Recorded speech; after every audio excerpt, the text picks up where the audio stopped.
নমস্কার। আমি একটি আমার স্বরচিত কবিতা পড়ছি।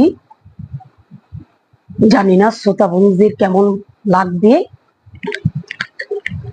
যুগের হাওয়া। স্বাধীনভাবে বাঁচবো আমি, রব স্বাধীনভাবে, নিজের ইচ্ছা চলবো আমি, হচ্ছি বড় সবে। ইংরেজি গানের মানে বুঝি না, শুধু শুনে যাই, পপ গানের বাজনা শুনে কানে তাক লাগে তাই।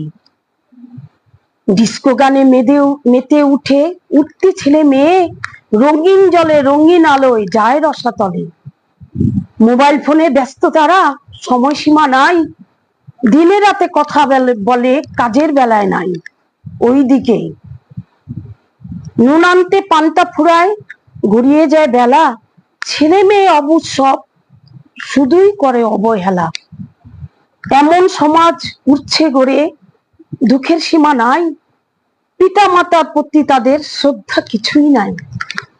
মাফিয়াদের মতো তারা টাকা শুধু চায়, বাবা মায়ের দেবার সাধ্য মতো সাধ্য আর নাই হায়। বৃদ্ধ পিতার মন ভাঙে, মায়ের আঁচল ভিজে, ভেবে তারা কুল পায় না, বাঁচবে কেমন ভাবে। নমস্কার।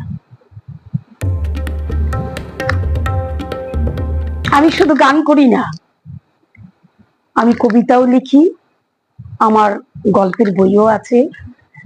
সময় সুযোগ করে আমি করতে পারি না, যার জন্য আমি আজকে শ্রোতা বন্ধুদের আরেকটি স্বরচিত কবিতা পড়ছি। এসো হাতে হাত ধরি। আমরা মানুষ, আমরা সবাই হিন্দু মুসলমান, আমরা সবাই ভালোবাসি, মানুষকে করি সম্মান। আমরা হিন্দু প্রভাতে গাই ভগবানের নাম, আমরা মুসলিম গাই আল্লাহ আকবর নাম। আমরা হিন্দু প্রণাম জানাই, আমরা করি সেলাম। বিবাদ বিভেদ কোথায় আছে, কেউ কারো নয় গোলাম। কেবা পুরুষ কেবা নারী চেনায় বড় দায়, তবু কেন হিংসার দেশ, মানুষে মানুষ পার্থক্য বোঝায়। রঙের ভেদে ফুল ফোটে বৃক্ষ তো অনেক, তাই বলে কি ভাবনা ভাঙ্গা, ভাঙবো কেন বিবেক। যাও আবার হয়ে গেছে, আর নয় পিছিয়ে পড়া, এসো সবাই হাত ধরি, শুরু হোক পথ চলা। নমস্কার।